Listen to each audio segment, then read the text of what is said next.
This is exactly right. The Hulu original series Furious is now streaming on Hulu and Hulu on Disney+. Starring Emmy Rossum as Alice Black, Furious follows a rookie FBI agent on the hunt for Catherine, played by Lola Pettigrew, a mysterious and calculating female serial killer. While Alice upholds justice, Catherine kills for it, terrorizing the rich and powerful men of New York in her pursuit of vengeance. With secrets that change everything, Alice discovers there's a thin line between hunter and prey. Watch the Hulu original series Furious. Now streaming on Hulu and Hulu on Disney Plus for bundle subscribers. Terms apply. Goodbye. If you're thinking about your bra all day, you're probably wearing the wrong bra. Your bra should clock in, do its job, and clock out. That's where Honeylove comes in. Honeylove is an independent, female-founded brand with products designed by women who actually wear them. Honeylove recently launched their new crossover contour bra, which features their best-selling wireless crossover bra design, plus built-in molded light foam pads for extra support and a beautifully contoured shape. And Honeylove is now offering a crossover triple bra bundle. You can get huge savings by buying 3 at once. But Honeylove doesn't just make bras and shapewear. They built a full line of tanks, bodysuits, and underwear with supportive structure, smoothing fabrics, and premium finishes. Treat yourself to the most advanced bras and shapewear on the market. Use our exclusive link to save 20% off Honeylove at honeylove.com/MFM. That's honeylove.com/MFM. After you check out, they'll ask where you heard about them. Please support our show and tell them we sent you. Experience the new standard in comfort and support with Honeylove. Goodbye. Hey everybody, here's the thing about other home security systems. They're all designed for after the window breaks, after someone's inside, after you get the notification, after the police come. SimpliSafe is the first system designed for before, stopping a break-in before it even begins. That's right. Unlike traditional security systems that only alert you after a break-in is already underway, SimpliSafe is designed to help prevent the crime before it starts. Their cameras can detect suspicious activity at the perimeter and alert live U.S.-based agents. Then SimpliSafe's agents assess the threat, intervene, speak through the camera to scare off the intruders, and call for 911 dispatch. That's right, and SimpliSafe has been protecting your world for 20 years, everybody. So celebrate their anniversary and save 60% on your new SimpliSafe system at simplisafe.com/stuff. That's 60% off, you guys, at simplisafe.com/stuff. Plus, when you order, write in our show name and the How Did You Hear About Us survey to let them know that we sent you. Don't forget, there's no safe like SimpliSafe.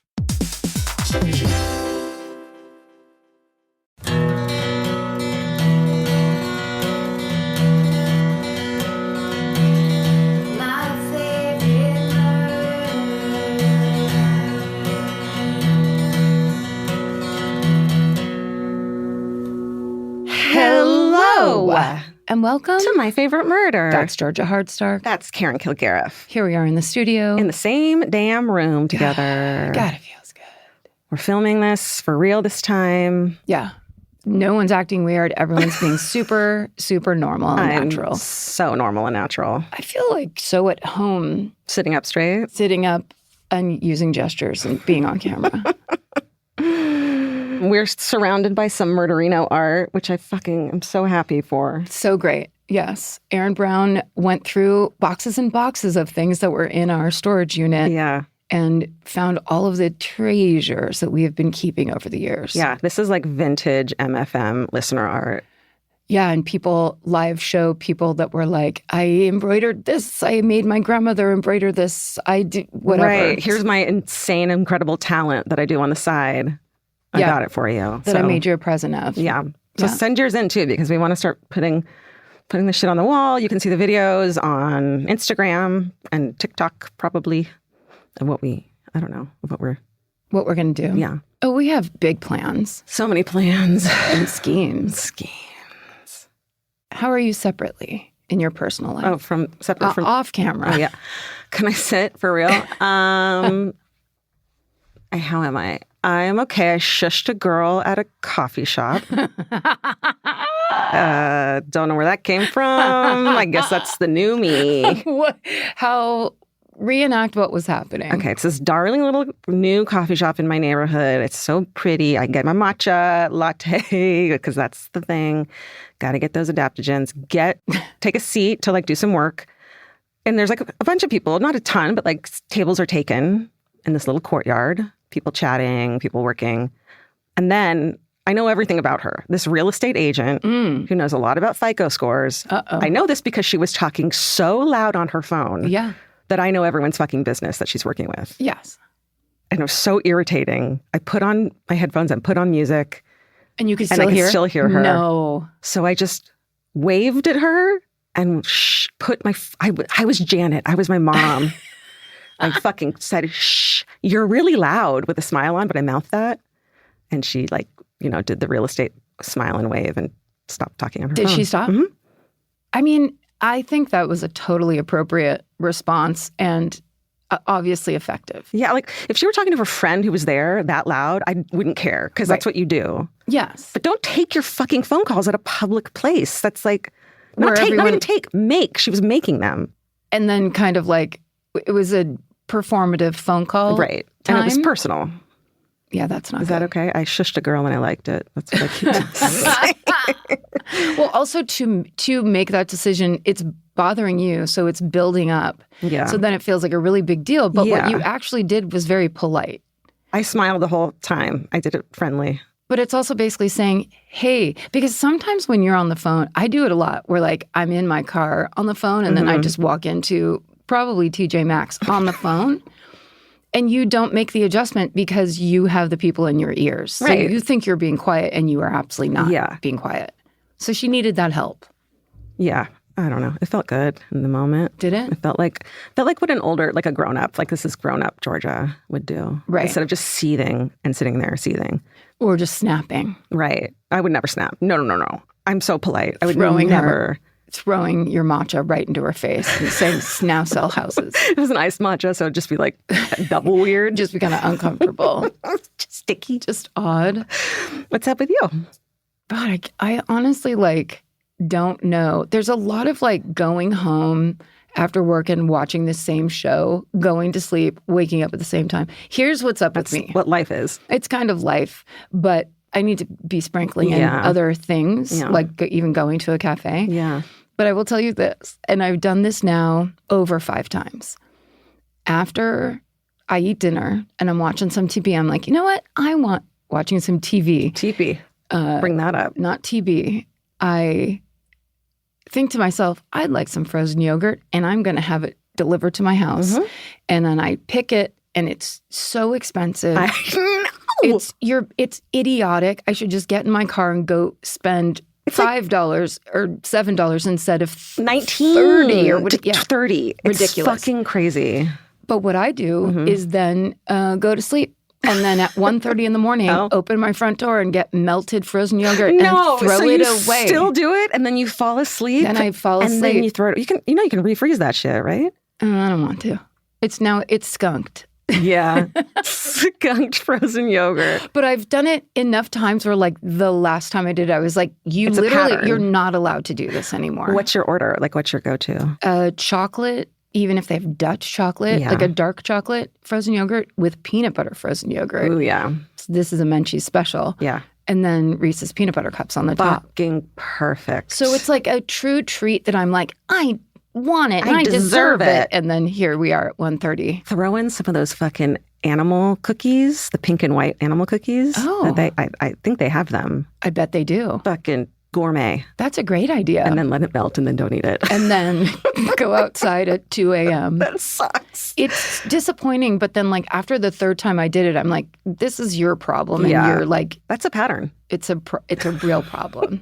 And really embarrassing. Tell us what TV show you're falling asleep to. King of the Hill. What? King of the Hill. There's 13 seasons on Hulu. And this is blowing my mind of this doesn't compute with the you that I know. Do you think I hate Texas? Because you're wrong. I love Texas. It's not a judgment on your personality. I would have never guessed that. Well, so here's the thing. I always liked it, and I love the people that are on it, and love everything Mike Judge does, obviously. But I was I just want some comedy and something I don't have to think about. So I started watching it, and then I realized it is so well written. So smart, probably, right? So smart. The jokes are so funny. The characters are so real. And I was like, and now I have 12 more seasons of this. There's an alien in it, right? That character? No, that's you're thinking of a different show. Oh, right. You know what? I am. Because you're like the talking dog. That's what it is. What's their gimmick? Nope, it's like a real family. But there's a talking dog, right? No, that's Family Guy. What the fuck is wrong with me? American Dad, Family Guy, King of the Hill. Oh, okay. I'm there with you now. King of the Hill is... I'm with you. Kathy Najimy plays Peggy Hill.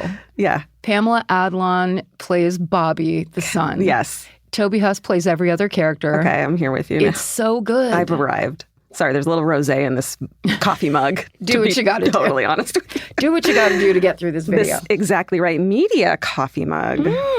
That's fun. That's a good, a pick-me-up. I feel like I'll do that with The Simpsons sometimes. I know which one that one is, too. That one I know.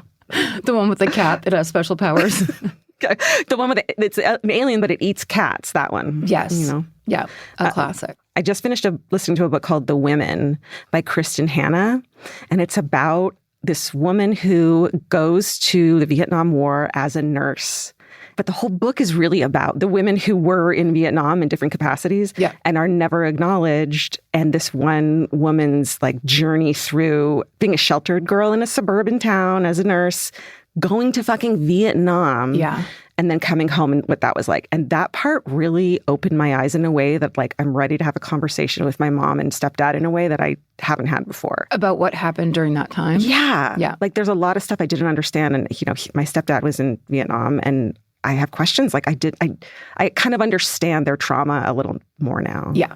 And it's a great book. That sounds amazing. Yeah. The Women.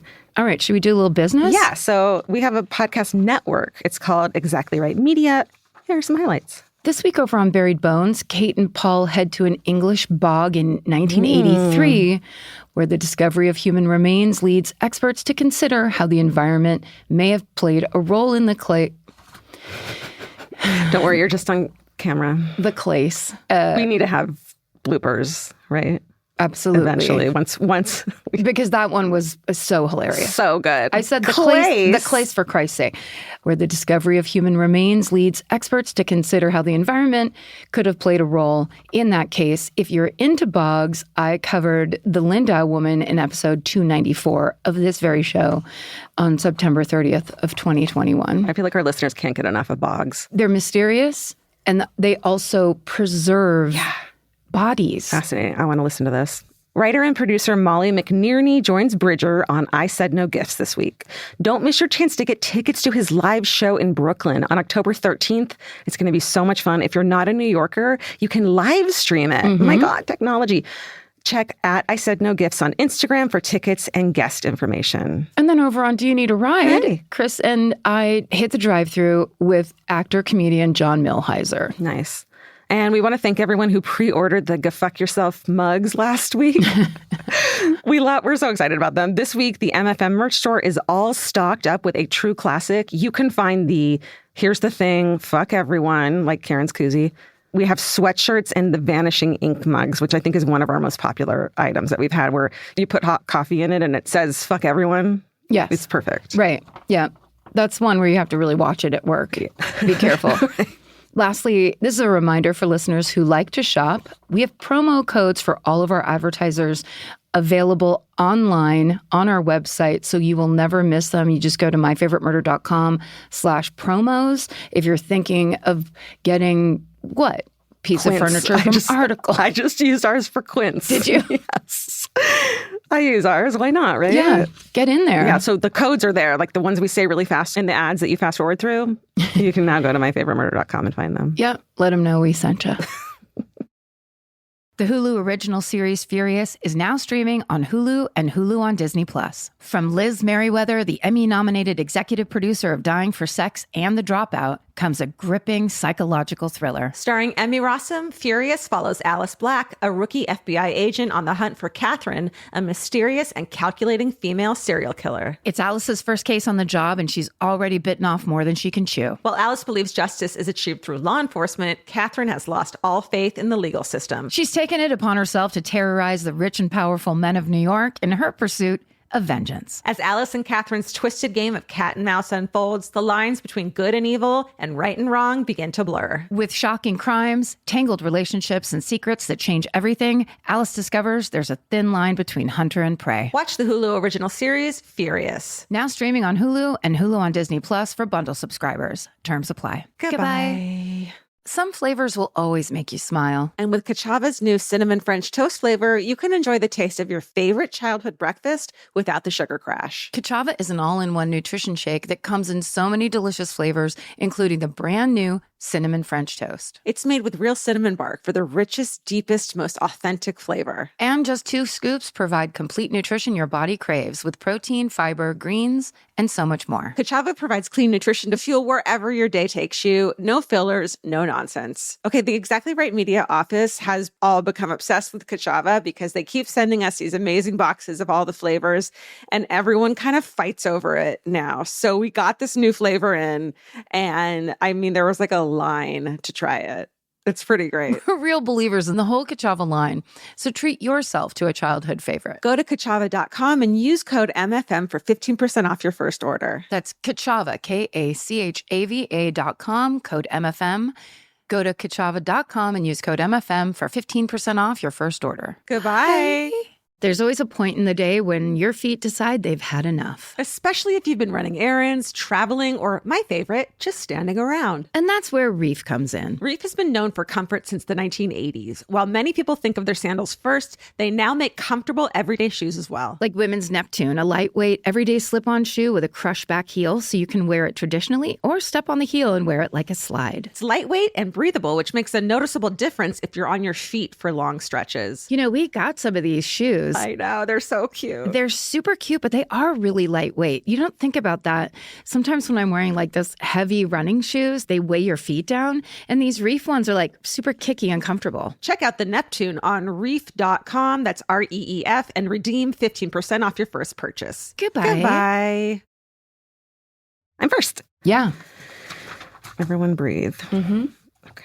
So I'm going to tell you a story today that I found after I saw a really disturbing photograph that comes from it. It's at the end of the story.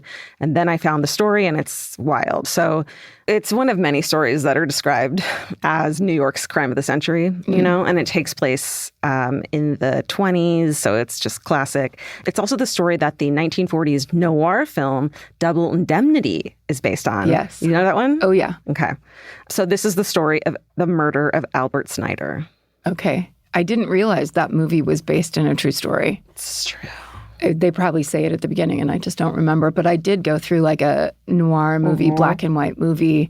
It definitely was related to drugs in the 90s. Yeah. It's drugs or a guy you want to impress. Yeah. You know? And you just sit there. We just sat there and watched like black and white movies all day. But man, they're good. They're so good. So good. The main source for this story is reporting from the time in the New York Times, and the rest of the sources can be found in our show notes. Okay, so it's 7:30 in the morning on Monday, March 20th, 1927. And we're in Queens Village, New York, which is a suburban neighborhood in Queens on the Long Island border. I'm pointing to it as if I fucking have any idea. Yeah. You're like, it's here. It's over right here. Here? A 9-year-old girl named Lorraine Snyder is awakened by a pounding on her bedroom door. Lorraine opens the door to a horrifying sight. Her mother, Ruth, is bound on the floor with a gag in her mouth. Mm-hmm. And Ruth tells her to go to the phone and call the neighbors. And the neighbors call the police and come over to help Ruth, whose hands and feet have been bound with picture wire. And when they get there, they see that the house has been ransacked. The drawers are open and emptied, that kind of burglary look. Yeah. Ruth tells the neighbors that she had been unconscious and that she had just come to, and that she's afraid for her husband, Albert, saying that she doesn't know what happened to him after she was knocked out and she doesn't know where he is. So the neighbors open Ruth's bedroom door and see a pile of blankets and sheets on Albert's twin bed, and they have visible bloodstains. Oh. And they pull back the linens, and there is Arthur's body. The New York Times reports, quote, "There were 2 great gashes in his head, drawn tightly around his throat, and tied was a strong picture wire. 2 patches of skin had been torn from his neck, where a powerful hand had gripped it." Oof. End quote. So it's grisly. When Ruth sees this, she's in the room, she screams at the sight of his body. So the police get to the Snyder house quickly, and Ruth tells them her story. She says the night before, the family had been at a bridge party, like a bridge game, and they got home around midnight, and mentions that Albert had gotten into an argument with another man at the party. And then she says that around 1 or 2 in the morning, her husband was already asleep and that she heard a floorboard squeak.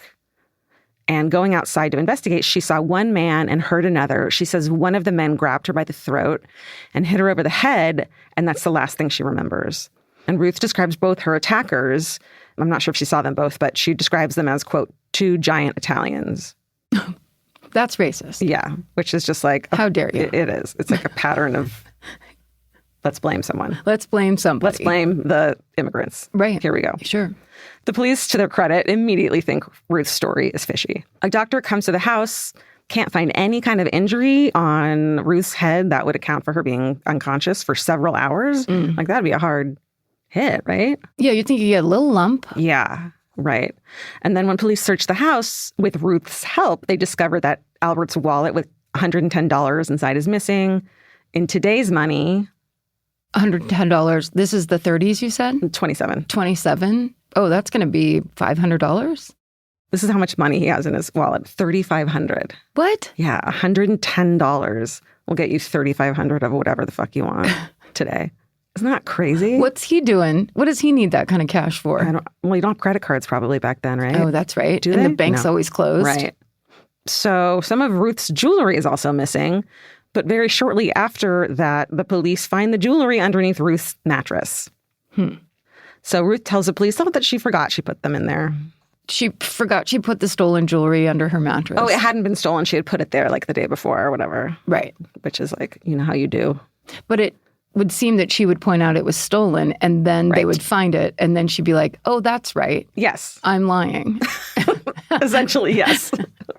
Ruth is taken to the municipal building for questioning, and while she's being questioned, she faints several times for dramatics. More than once? Yeah. Okay. I mean, it's really so easy back then to like just have a fainting spell. Yeah, well, Get out of whatever the fuck you were in. it's because of those girdles. Oh, right. 27?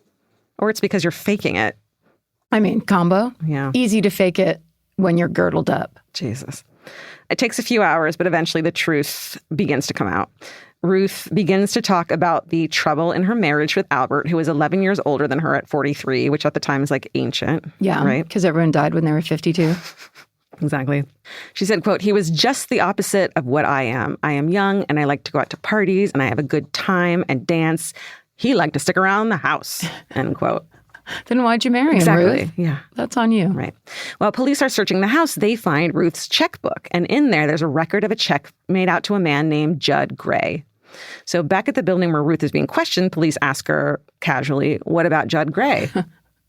These people, man. And she gasps and says, quote, did he confess? Oh, ooh. She's bad. Yeah, Under the mattress, you're hiding your stolen jewelry. Repeated faints, which is the fakest thing you could be doing. No hit on the head. Yeah. Like, girl. The police had just wanted to know who he was, but now this whole story comes out.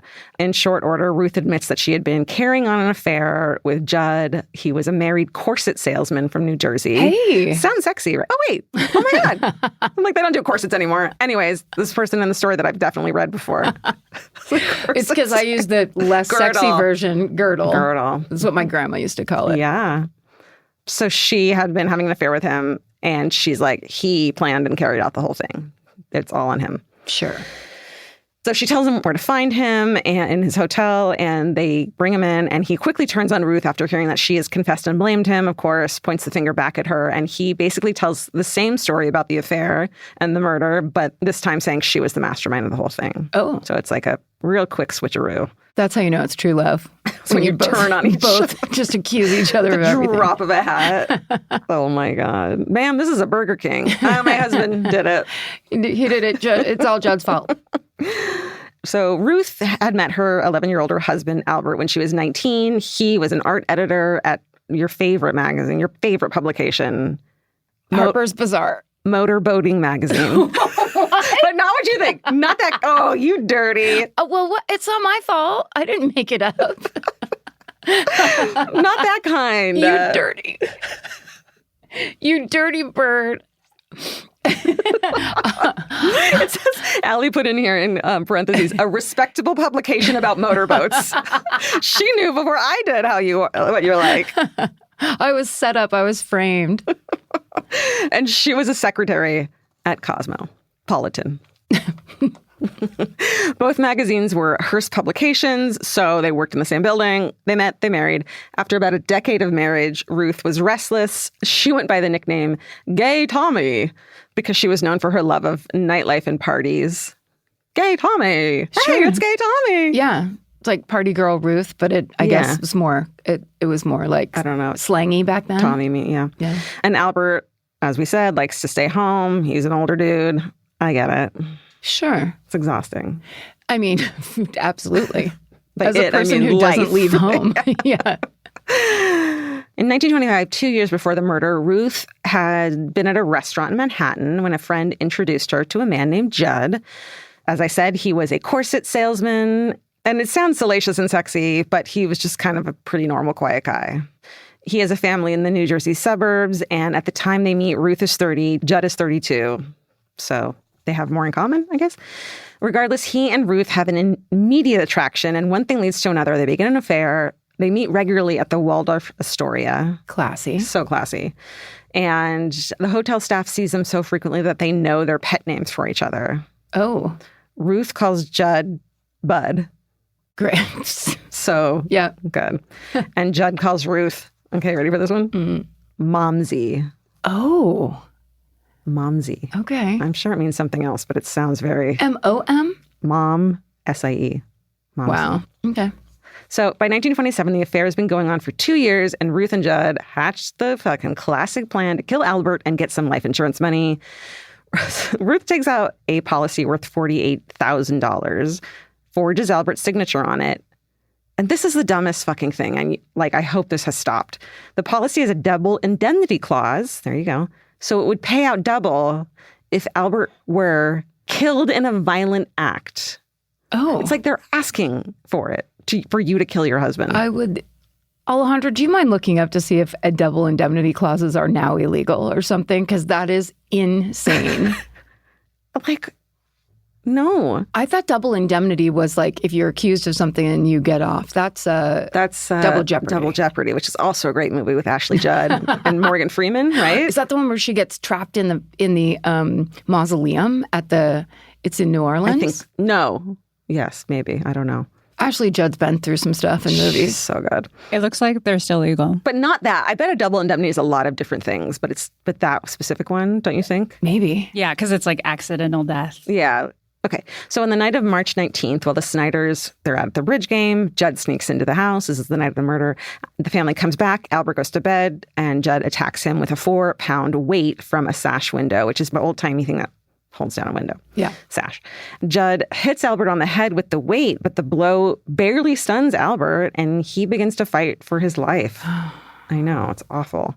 Judd yells out, quote, "Momsy, for God's sake, help," end quote. Just so awful. Using pet names while you're trying to murder your lover's husband is pretty weird. And then, he realizes that his wife is in on it at that moment, probably. Right. So the two then try to use a chloroform-soaked handkerchief to suffocate Albert before finally strangling him with the picture wire. I know. All of this apparently happened quietly enough to not awaken their daughter, Lorraine, who was sleeping across the hall, or Ruth's mother, who was asleep upstairs. This woman had her lover kill her husband in her home while her child was there. That's wow. That's dark. That's dark. They stage a robbery, and then Judd bounds Ruth before leaving the house and fleeing. Binds, I think. Yeah. So, all right. We know what happened. This case becomes a fucking media sensation, and it happens during a period known as jazz journalism, in which the tabloid papers compete for eyeballs with increasingly sensationalized news, many lurid details as they can get in the newspaper. So many children probably read those stories. Also, Motorboating Magazine. I mean, clearly, it's jazzy back then. What's happening? It's a feature in Motorboat Magazine. And they seize on the sex angle. Ruth is tall and blonde and beautiful, and just generally they try to be as shocking as possible. Even though Ruth says it was Judd's idea and Judd says it was Ruth's idea, the press runs with the narrative that Ruth was the mastermind, which I kind of believe from what the details I've read. Yeah. It's her husband too, you know. Yeah. Well, it's also more interesting when a woman is evil. Great. Right? We're not supposed to be anything other than polite and delightful. God forbid. So, yeah. And it's just like, holy shit, check this out. Yeah. Yeah. She's nicknamed Ruthless Ruth. Catchy. Who made that up? I don't know. You're fired. In many tabloids, she's called that. And as for Judd, the press refer to him as Mr. Putty, kind of like showcasing that he was just like a pawn in her game. Oh, okay. Mr. Putty. Run it. Or what do they call it? Print it? I like run it. Run it. Yeah. And most people still think that Ruth was the driving force behind this. So Ruth and Judd are charged with murder, and the trial begins in May, just 2 months after the murder. It's predictably a complete circus. People line up daily to be among the 1,500 people allowed in the courthouse. 1,500? Yeah. It's big. True crime is new. People are newly into it. They weren't into it back then. Sorry. Sorry, you fools. That's not true. Scam artists sell fake tickets to get into the courthouse for $50 each. How much would you spend to get into I mean, I know you wouldn't, but like, how much? So there's a couple things going on because it's like a personal decision of how much would you pay, but then also that long ago. So what is it, like $1,000? It's $900. Holy shit. People, but then you see the like documentaries of like the Lacey Peterson trial, and those people, you know, they would pay $1,000. That's like like that's their vacation. Yeah. Not that it's the same thing, but it's like that's the thing they want to spend their money on. It's their obsessive hobby where they need to be there to hear what happened and what's going to happen. Like a part of it somehow? Maybe. Or just witness it ending. Yeah. I think there's a piece of it that's like the catharsis of like a decision will be made and this will be like some sort of justice will be served. Yeah. In the end, both Ruth and Judd are convicted and they are both sentenced to death. So this is a famous crime, but it's best known now for what happens on the day Ruth and Judd are both executed in the electric chair. Oh. And this is that photograph I was talking about at the beginning that I had saw. Okay.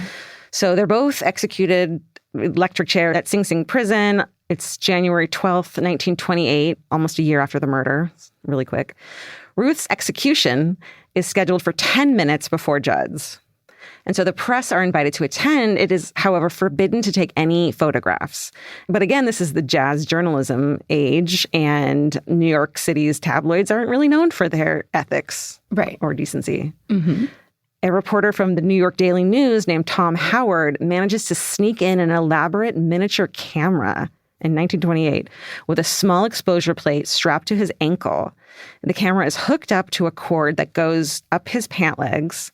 And at the moment Ruth is killed in the electric chair, he picks up his pant leg, aims his ankle at her, and uses the cord mechanism to take a picture. Wow. And this is back when, like, photos are still kind of rare, right? Like, not a lot of people have cameras, I'd assume. I mean, it seems like it was the time where if they did, they were like those ones that were like a big accordions on the film front. Was really expensive. Probably, yeah. The result is the first ever photo of someone being put to death in the electric chair. Didn't need it. No. Don't want it. Picture is blurry because Ruth's body is shaking. It's very distorted. It looks like what you think it looks like, but it's clearly visible of what's happening. This picture is still widely circulated, and it's just upsetting. So the photo runs on the cover of the next day's Daily News under a massive headline that simply reads, "Dead." Can you imagine being a child going to eat your fucking, what do they have back then? Was Kellogg a guy yet?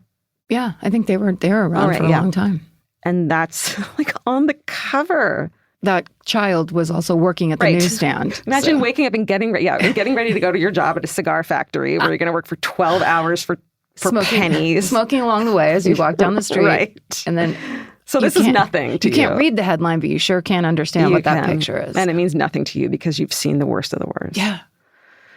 All right. Well, that is the story of the murder of Albert Snyder, which can maybe remind us that there never really was a kinder, gentler time in America. I mean, which is a great point that Allie wrote down. Yeah, that's very true. I like that. I don't think it was gentler back then. No, everyone's like, I wish I could go back in time. And it's like, no, you don't. Yeah. You can't. You won't. God, that's disturbing. Also, what an odd way to shoot that picture so that everyone else in the room knew something weird was happening. Yeah, it's creepy. Wow, that was great. Thank you. The Hulu original series Furious is now streaming on Hulu and Hulu on Disney+. From Liz Merriweather, the Emmy-nominated executive producer of Dying for Sex and The Dropout, comes a gripping psychological thriller. Starring Emmy Rossum, Furious follows Alice Black, a rookie FBI agent on the hunt for Catherine, a mysterious and calculating female serial killer. It's Alice's first case on the job, and she's already bitten off more than she can chew. While Alice believes justice is achieved through law enforcement, Catherine has lost all faith in the legal system. She's taken it upon herself to terrorize the rich and powerful men of New York in her pursuit of vengeance. As Alice and Catherine's twisted game of cat and mouse unfolds, the lines between good and evil and right and wrong begin to blur. With shocking crimes, tangled relationships, and secrets that change everything, Alice discovers there's a thin line between hunter and prey. Watch the Hulu original series, Furious. Now streaming on Hulu and Hulu on Disney Plus for bundle subscribers. Terms apply. Goodbye. There's always a point in the day when your feet decide they've had enough. Especially if you've been running errands, traveling, or my favorite, just standing around. And that's where Reef comes in. Reef has been known for comfort since the 1980s. While many people think of their sandals first, they now make comfortable everyday shoes as well. Like women's Neptune, a lightweight, everyday slip-on shoe with a crush back heel so you can wear it traditionally or step on the heel and wear it like a slide. It's lightweight and breathable, which makes a noticeable difference if you're on your feet for long stretches. You know, we got some of these shoes. I know, they're so cute. They're super cute, but they are really lightweight. You don't think about that. Sometimes when I'm wearing like those heavy running shoes, they weigh your feet down. And these Reef ones are like super kicky and comfortable. Check out the Neptune on reef.com. That's REEF, and redeem 15% off your first purchase. Goodbye. Goodbye. Buying clothes is easy. That's why everyone's always doing it. But finding clothes you actually want to wear is the hard part. Get all your favorite elevated essentials at Quince. Quince specializes in effortless, high-quality essentials like ultra-soft organic cotton and premium Mongolian cashmere sweaters. They're beautifully tailored and built to last. And it's not just apparel. Quince also brings that same everyday elevation to everything they offer, from hotel-quality bedding and bath to kitchen staples, essentials, and thoughtfully designed furniture. They work directly with ethical factories, so you're paying for quality, not brand markup. It's so true that they have wonderful items that aren't just clothes. I have like 3 of their 100% mulberry silk pillowcases. I've bought throws from there. I've bought bedding from there. And it is just as great quality as their clothes and super affordable. Upgrade your everyday. Download the Quince app for app-exclusive offers or go to quince.com/MFM. Get free shipping on your order and 365-day returns. Now available in Canada and the UK too. QUINCE.com/MFM. Goodbye. Cleansing breath. Yeah. And moving on to more horror. Okay. This story was recommended by a TikTok user.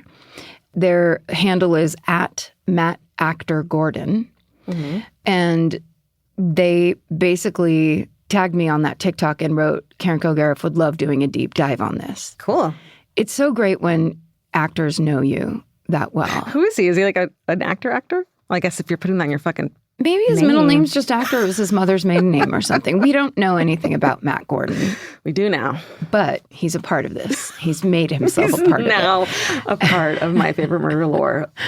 But what's weird is this is a disaster story from Northern California that I've never heard of. What? Yeah, so that's, I think Matt knew what he was doing. It. And so I'm going to show you this picture, which is a postcard from the SunValley Mall in Concord, California. Is this current day? No, vintage. That's vintage. Oh my God. So I'm bringing you to December 23rd, 1985. Okay. It's 2 days before Christmas. Okay. It's the height of the holiday season, and it's also the height of mall culture in the United States. It sure is. South Coast Plaza, what's up? I mean, what a time. What was your mall? God damn it. I think we called it the Santa Rosa Mall. Okay. It might have a name, but we never called it that. And it was the only one anywhere nearby. Yeah. So it was just like, we called it the mall, basically. Yeah. I have to text my sister and see if it actually has a name. But yeah, like so many things happened there. Huge. So many outfits were bought. So many people were seen. You'd spend it's so crazy that like kids don't know this. Like you'd spend the entire day walking around with your friend. Yeah. Ours had a beautiful, it's like really fucking high end because it's Orange County, but it had like a merry-go-round, like a vintage merry-go-round. Wow. You would just spend the whole day wandering around this mall. Yeah. Have lunch, there's an arcade, like. Yes. There was all kinds of things to see and do. And then, if you were in Orange County, you had a wonderful carousel. If you were in Santa Rosa, I think we had just a bunch of ferns by a bench. Either way, we were loving it. Glorious. So this is Concord, California, which is 30 miles east of San Francisco. It's a suburb. At the time in 1985, it had 100,000 residents. So it wasn't a big city in any way, but it had this mall, which billed itself as one of the largest malls in Northern California at the time. Okay. Now, keep in mind that there isn't that much in Northern California. Like, it's basically you stick to the coast, and that's where all the malls are. Right. And there's about 4. So the website SFGate describes the SunValley Mall this way. It says it's 1.5 million square feet. Jesus. Yeah, featured 3 anchor stores. You'll probably be able to guess what they were. Macy's, Sears. Yep. You said JCPenney, so now I know that makes total sense. Those are the 3. Sears is always going to be in there. Sears is always going to be in there. One of the funniest things of all time is me and my dad going to the Santa Rosa Mall to return something like 3 days after Christmas. And we entered the mall through the Sears, and we walked by the line for people trying to return stuff at Sears. And it was just, it was just a scrappy group of people. Yeah. And my dad turns to me and goes, Jesus, it looks like the line at Lourdes. What's that? It's too Catholic. It's too Catholic. You can cut that out. No, leave it for the Catholics. What does that mean? Lourdes is the place in France where the miracle took place, and they have a thing, and people would go there with like their crutches and their different stuff to go get healed by the waters. Your dad's dry jokes are fucking classic. He can make a reference. He's got a good wry under the radar. That's why you like King of the Hill. Yes, exactly. That makes sense. I like a little wordplay. Yeah. But also, it was like he saw one person probably had like a weird eye patch, and somebody else had like a walker. Oh, no. So it was like a comment on those people, too. Yes. It was like a motley crew. He was being like a snob. Oh, my God. What are you? But it was funny. Jim anyway, with his pinky in the air returning his... He's a real snob. He loves Beethoven, don't forget. Okay, so this is still the quote from SFGate. Okay. And then it says, the other numbers were equally eye-popping. The SunValley Cinema seated 1,500 patrons. I don't want to be in there. Too many fucking people. Leave me alone. Don't touch me. What is that? What is that? The size of the King's Theater in Brooklyn? What are we talking about? Yeah. That's insane. 9,000 cars could be parked in the enormous lot. Too many cars. Inside, the San Francisco Chronicle wrote so SFGate is quoting the Chronicle within this article. Oh my God, it's a fucking, what's it called? Inception. Yep. The decor included murals, fountains, indoor gardens, and planters, sculptures, and statuary. There was never a mall that didn't have a fountain, though. Yes. That's incredible. That was kind of part of it. I bet you that was like the ASMR of a fountain. Right. Was calming to people. I bet you're right. Because like the lighting and and like you're supposed to spend all day there. So you kind of just love it. And you're like just gliding from store to store. I want to go to a mall now. Music. I know. I really miss it. Well, yeah. Hot dog on a stick. Yeah. So since Christmas is 2 days away, this mall is packed with last-minute shoppers. It's worst-case scenario because I'm about to tell you a disaster. Oh, yeah. This has been fun, but... Yeah, we have to put our joy for malls out. Yeah. This is South Coast Plaza is where I wrote about in Stay Sexy and Don't Get Murdered that I got caught stealing from, too. Oh. Yeah. Wow. Charlotte Roos. What did you steal? Pair of earrings. Yeah. Secret shopper grabbed me. She was pregnant, real pregnant, and the woman who like stuck me in the back office too said to her, the other woman said, "Are you ready to have one of these?" Like pointing at me. Like juvenile delinquent. Yeah. Oh, shit. Okay. Are we done with... They let you off with a slap on the wrist, right? They tried to charge us and my dad, like my dad, the hero. I didn't tell my mom. She didn't know for years.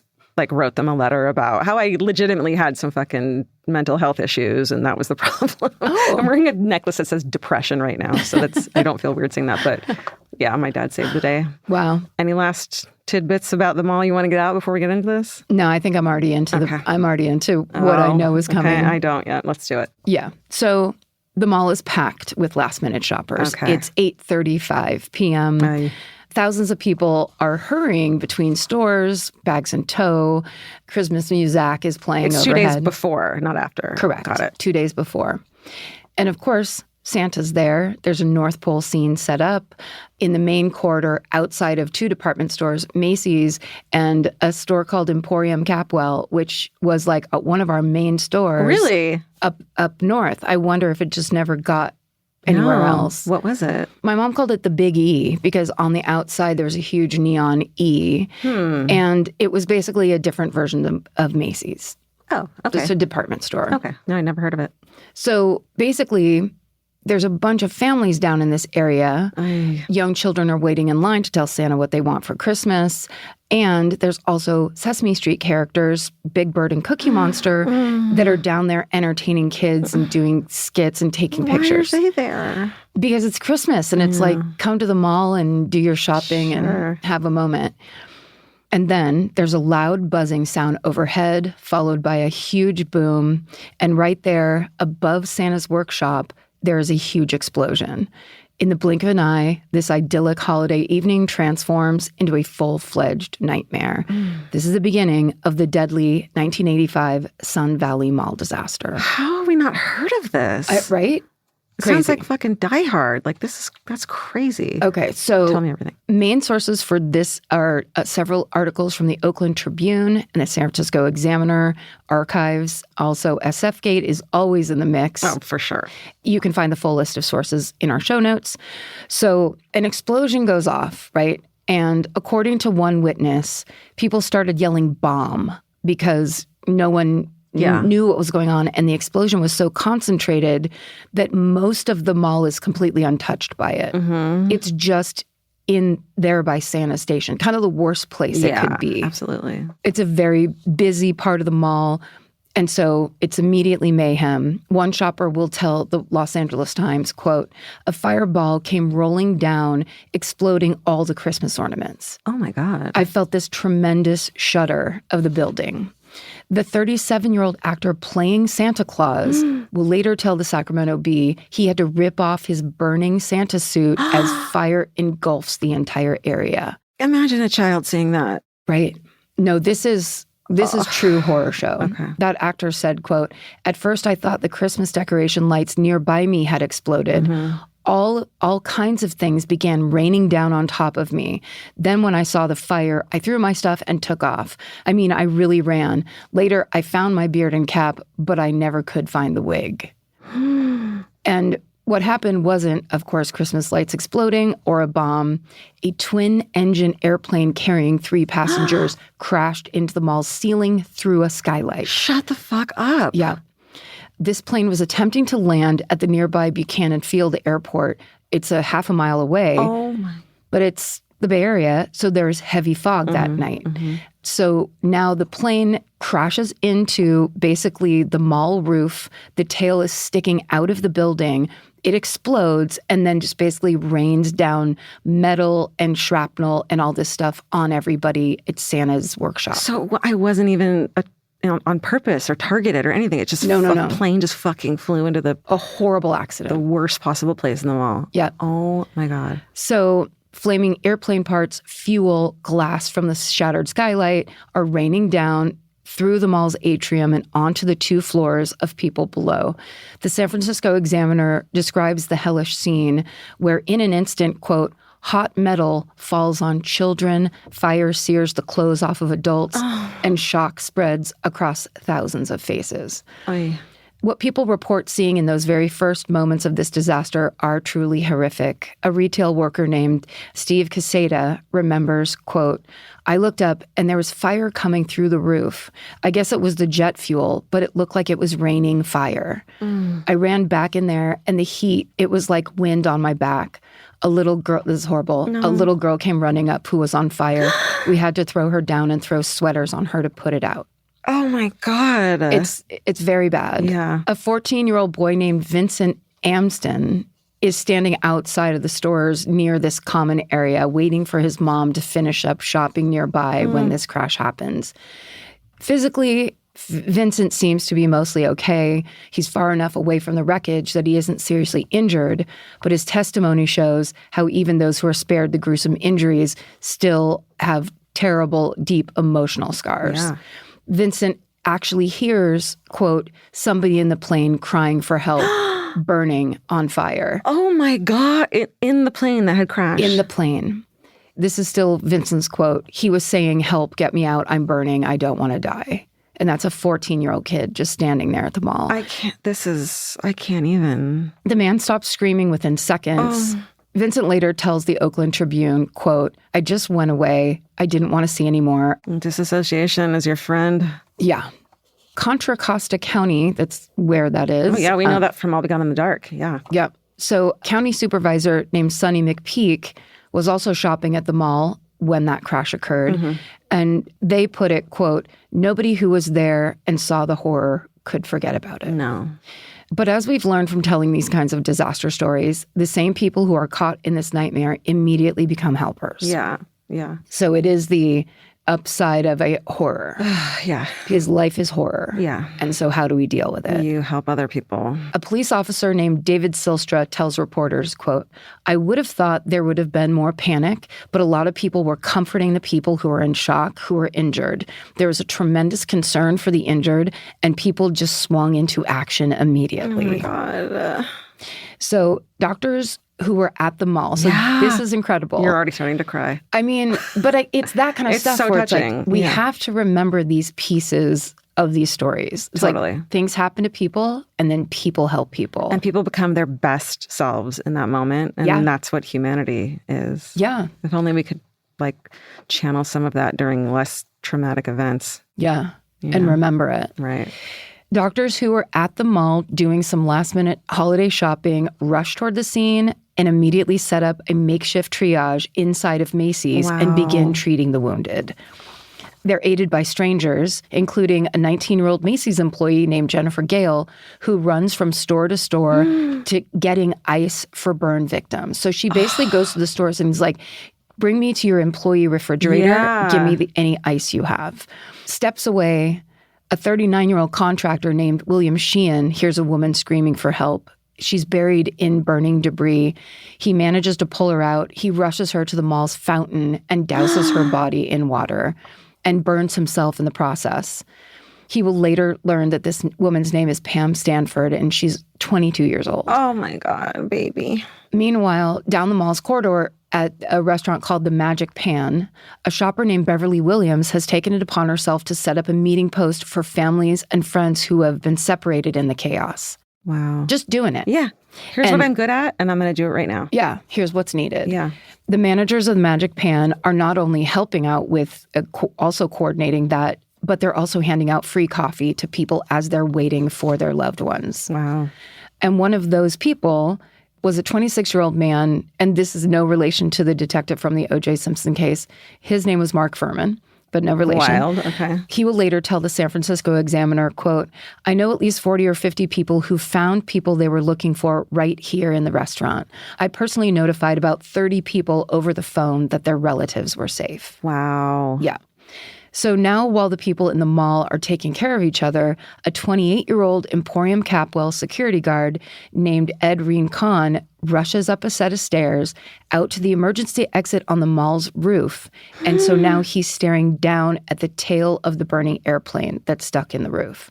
And he's trying to figure out if he can save any of the passengers inside. Wow. The Oakland Tribune reports, quote, because the upper roof is on a higher level than the main section of the mall roof where the plane was embedded, Ed shimmied down a 40-foot pipe to reach the crash. Shimmying down a 40-foot pipe. Yep, to get down there to help those people. When he gets there, he can immediately see that one of the two remaining passengers is dead, but he isn't sure about the other one. And he later says, I don't know if it was nerves, but it looked like he moved. I tried to get him away, but the flames were so hot, they singed my jacket. So Ed immediately rushes to find the nearest fire extinguisher. Then he runs back to the plane to try to put out the fire. But Ed won't be doing this alone for very long because there's a very strange silver lining here, which is Contra Costa County had been carrying out multiple disaster drills the past 4 months. And incredibly, the man in charge of organizing those drills, Contra Costa County's medical director, Dr. William Walker, is at the mall that night. Oh, my God. So the second this thing starts, Ed Walker sprints to his car, speeds 5 miles up the road to the sheriff's dispatch center, and immediately starts directing emergency responders to go to the mall and get to the Oh, scene. my God. First responders. We love you so much. The San Francisco Examiner reports, quote, within seconds, ambulances were rolling. In minutes, doctors were en route to 11 hospitals in the county to await the injured. Wow. 2 minutes after the crash, police cars arrived at the scene. 5 minutes after the crash, the first fire engines arrived. Wow. 10 minutes from the disaster, ambulances were at the mall. So all in all, 30 ambulances, 50 firefighters, 70 police officers all get to the mall within an hour of this crash happening. That's crazy. Now, Ed Rincon is still up on the roof trying to extinguish the flames of the airplane when firefighters and EMS workers arrive and take over for him. Ed doesn't take a breath. He knows there's people inside that still need help. So he runs back downstairs into the mall and starts tending to shell-shocked shoppers in any way he can. Ed tells a reporter, quote, everybody turned around and just started helping. It makes me feel better knowing that. Yeah, that's like the thing between like complex PTSD probably and like not is like doing what you can in Yes. some cases. I Taking think. action. Taking action, yeah. Yeah. Feeling like you have some control over You can the do situation. something. Yeah. Yeah. So dozens of people are rushed from the mall to the 8 local hospitals and 4 burn centers Wow. nearby. And there are teams awaiting their arrivals. Non-medical staff like secretaries and therapists also show up to work, ready to help handle the influx of patients suddenly arriving at those facilities. Amazing. Like 2 days before Christmas. So crazy. One doctor, James Betts, says, quote, you just never expect anything like this to happen at Christmas. We have a number of doctors and nurses who've given up their Christmas holiday. It's the least we can do. Yeah. Like, what does it mean if there are people suffering? Yeah, at that's all? right. Yeah. So these medical professionals spend the next several days working to stabilize their patients, many of whom have 2nd and 3rd degree burns covering their bodies, and many of those burn victims are children. Some of whom have been separated by their parents, the parents also being treated at different hospitals around the Bay Area. Really? So tragically, people die as a result of this crash, Wow. either at the mall or later at the hospital, including the 22-year-old woman, Pam Stanford. She was from Antioch, California. She was the one pulled from the wreckage and then placed in the mall by William Sheehan. Honey. She was at the mall that night having her engagement ring reset with a new diamond. She was supposed to be married in 2 months, days away from her bridal shower. Her bridal shower became her funeral date instead. Oh my God, sweet baby angel. Pam's stepfather describes her to reporters as, quote, a wonderful person. Another victim is a 49-year-old woman named Chandrika Shah of Walnut Creek. She passes away about a week after the disaster. She had been sitting in the common area beside her husband, Kunjavadan, when the airplane struck the roof. Chandrika left behind 2 children, and her husband, who was permanently disabled in this disaster, tells a reporter at the time, quote, I feel like I'm lost. I lost my wife and my health. My children have lost both parents. Oh my God. Yeah, so tragic. So sad. A 45-year-old woman named Patricia Larson of Lafayette dies months after the crash from complications caused by an infection because of her burns. Yeah. The Oakland Tribune describes her, Patricia, as, quote, a mother of 3, an animal lover, an amateur photographer, and a scout mother of Boy Scout Troop 222, Ay. end quote. So Patricia's sister-in-law, Jan, tells reporters that in lieu of flowers, the family asks for donations to be made in Patricia's name to the hospital where she received care. Wow. Yeah. Jan says, quote, the money will go for education of the nurses and special equipment. They've done so much for Pat. The family is very grateful. That's beautiful. Yeah. So the 3 people who are aboard, and of course, there was other people who died. There are 3 people killed who were aboard the plane.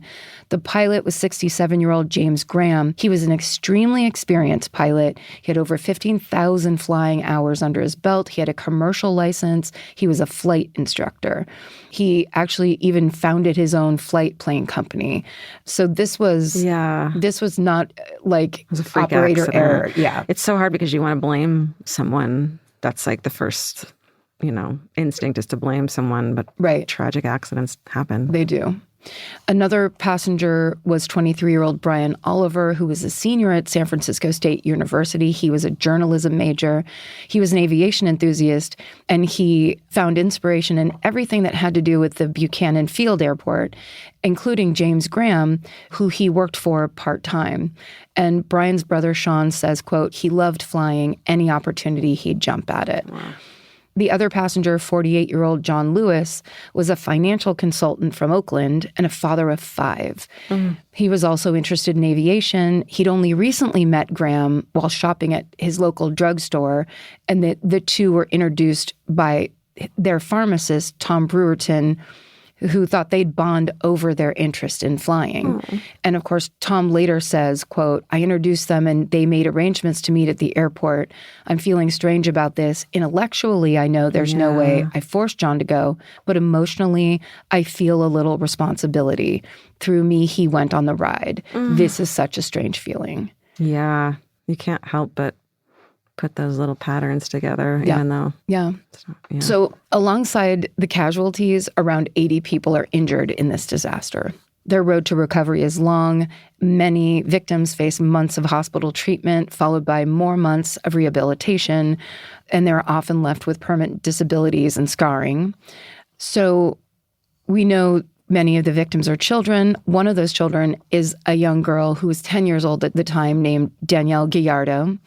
She suffers severe burns, and she spends the immediate 2 months after the crash in intensive care.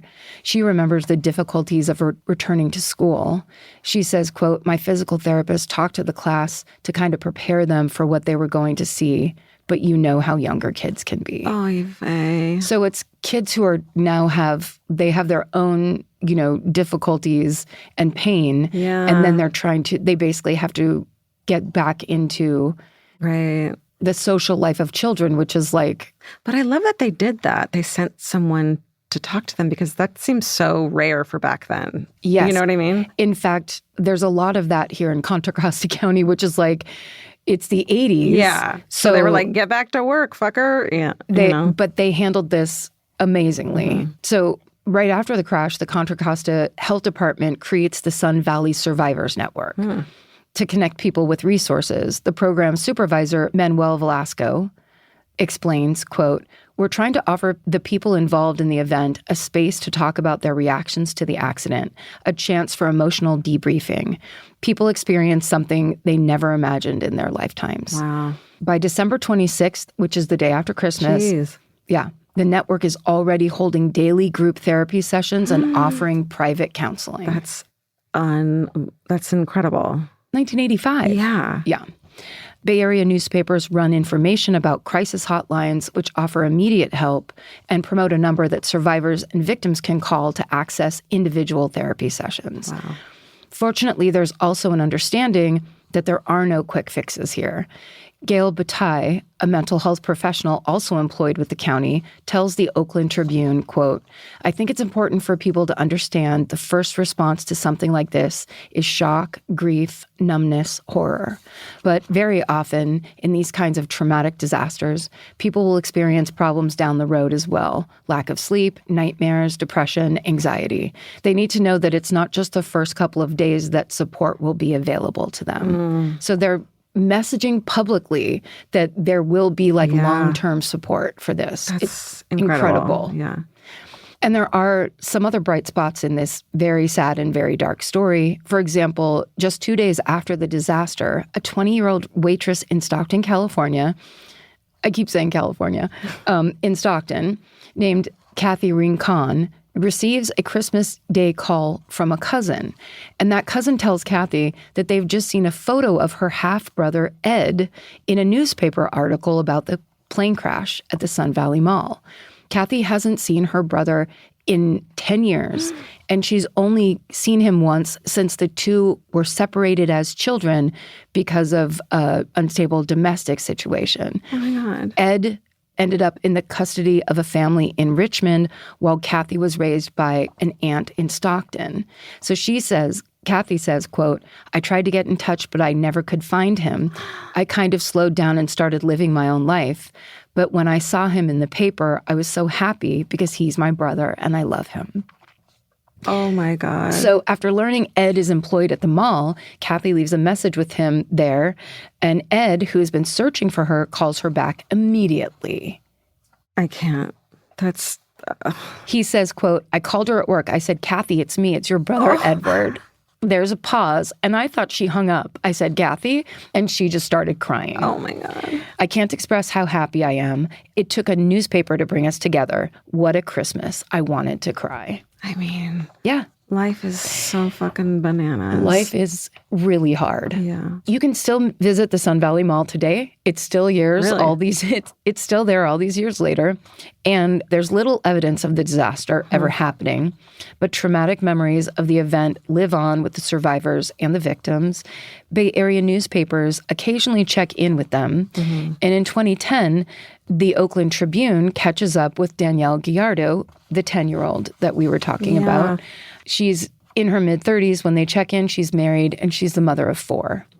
In the interview, Danielle notes that her injuries have made it more difficult for her to find employment. She also discusses how she's had to have conversations with her children about why she has scarring on her body. Honey. But then the article closes with a nod to Danielle's strength, calling her, quote, surprisingly upbeat, and paints the picture of a little girl who was only in 5th grade when this disaster took place, that through her own determination navigated this life-changing event to become the definition of resilience.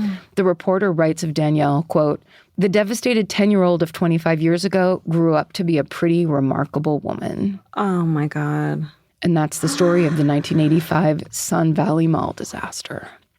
Karen, top 10 stories you've done. Think so? Yeah, maybe top 5. Devastating. Just a freak accident. And also it's like, Concord is close to where I grew up. It's not super close, but it's not far away. It's part of the little community of Northern California, like suburban Northern California. Right. And it's just like the idea that something this big happened when I was in high school. Yeah. So crazy. That was incredible. So thank you, Mark the actor, for recommending that. Mark, you get a gold star, bro. You get an Academy Award for that recommendation. Be on our IMDb page now. Yeah. Wow. Yeah. Great job. Thank you. Should we end on some nice, what are you even doing right now? Yeah, let's do it. Okay, let's see. Someone sent this to the Gmail. What are you even doing right now? Karen, Georgia, what am I even doing right now? I'm designing teeth. I am a dental technician, which means I build crowns and abutments, and then in parentheses, fake teeth. You ladies have been with me every day for 7 years building fake teeth with me, and today's episode made me jump for joy when you were talking about gold teeth. I recently designed a tooth with you. It was a golden tooth with a pot leaf designed into it. Thanks for always standing by me, ladies, and making my workday more enjoyable. You rock. Keep killing it. Jessica. Wow, what an incredible job that you can't have a bad day at because you'll ruin someone's fucking life. You know what I mean? That's right. That's terrible. This is from Instagram. It's Katie, Marie, Scott. What am I even doing right now? I am at my desk working at my state's crime lab, finishing up my first 200 training reports as a forensic scientist. Wow. Most of what I was even doing the past several years was working in labs and eventually obtaining my master's degree in forensic science last spring. Thank you for always being there for me, ladies. And then there's an emoji that didn't translate. I have another one from the Gmail also. It says, hi, everyone at Exactly Right. What am I even doing right now? I'm at work doing your MFM puzzle with my coworkers. It's the hardest fucking puzzle I've ever done. It's going to be framed and hung on the wall afterwards. Keep up the great work, Abby. Hell yeah. Oh my God, that's amazing. Okay, my last one is from Instagram also. It's Jessica Lee Cobb, K-O-B. I am listening to MFM as I drive my toddler to daycare on my way to my job as a 6th grade teacher. Georgia just very clearly said, oh shit. And guess what I just heard from the back seat? That's right. My almost 2-year-old's very first curse word as she repeats, oh shit, oh shit, oh shit. Yeah. Yeah. I may need to rethink listening to MFM while she is in the car. LOL. Yep. She's not a baby anymore. It's over. It's over, dude. You got a toddler now. You just hit the threshold. Yeah. You do not want that child repeating this insanity. Absolutely not. Please be careful. Be careful. Thank you for listening. Tell us what you're even doing right now. Yeah, we love hearing. It's really satisfying to think about us doing this here and then what you're doing on the other side of those headphones. It makes us feel like we're everywhere all at once. It's all we wild. Want. It's the omnipotence we've been looking for this whole time. All right, stay sexy. And don't get murdered. Goodbye. Elvis, do you want a cookie?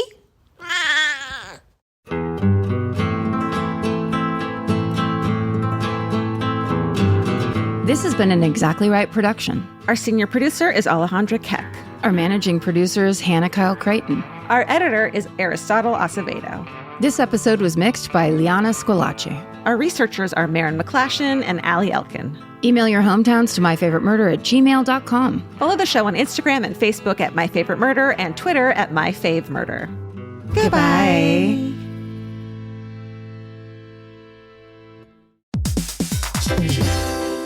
Hey, everybody. Here's the thing about other home security systems. They're all designed for after the window breaks, after someone's inside, after you get the notification, after the police come. SimpliSafe is the first system designed for before, stopping a break-in before it even begins. That's right. Unlike traditional security systems that only alert you after a break-in is already underway, SimpliSafe is designed to help prevent the crime before it starts. Their cameras can detect suspicious activity at the perimeter and alert live U.S.-based agents. Then SimpliSafe's agents assess the threat, intervene, speak through the camera to scare off the intruders, and call for 911 dispatch. That's right, and SimpliSafe has been protecting your world for 20 years, everybody. So celebrate their anniversary and save 60% on your new SimpliSafe system at simplisafe.com/stuff. That's 60% off, you guys, at simplisafe.com/stuff. Plus, when you order, write in our show name and the How Did You Hear About Us survey to let them know that we sent you. Don't forget, there's no safe like SimpliSafe. You know that fantasy where you run into your ex while looking impossibly cute and wildly unbothered? Hill House makes the perfect dress for that moment. Or if you're just running errands. Hill House Home is the brand behind the viral nap dress, known for its signature smocking, ultra-flattering fit, and comfort that makes it a favorite for just about everyone. Celebrities like Taylor Swift, Olivia Rodrigo, Anne Hathaway, and Mindy Kaling have all been spotted in Hill House. These dresses are the definition of versatile, perfect for running errands in the morning and stylish enough for dinner or a party that night. And it's not all they carry. They started with bedding back in 2016, and now you'll find bathrobes, pajamas, children's clothes, and maternity, all with the cutest prints. And it's so true. The hardest time picking out one nap dress because the prints are so dreamy and beautiful. But now that I have it, I'm going to wear it all day, every day. I'm going to throw on my leather jacket at night and look like a total badass. Cowboy boots or cute heels, whatever it is, this nap dress can make it look classy. You look like that classy lady you see at the airport.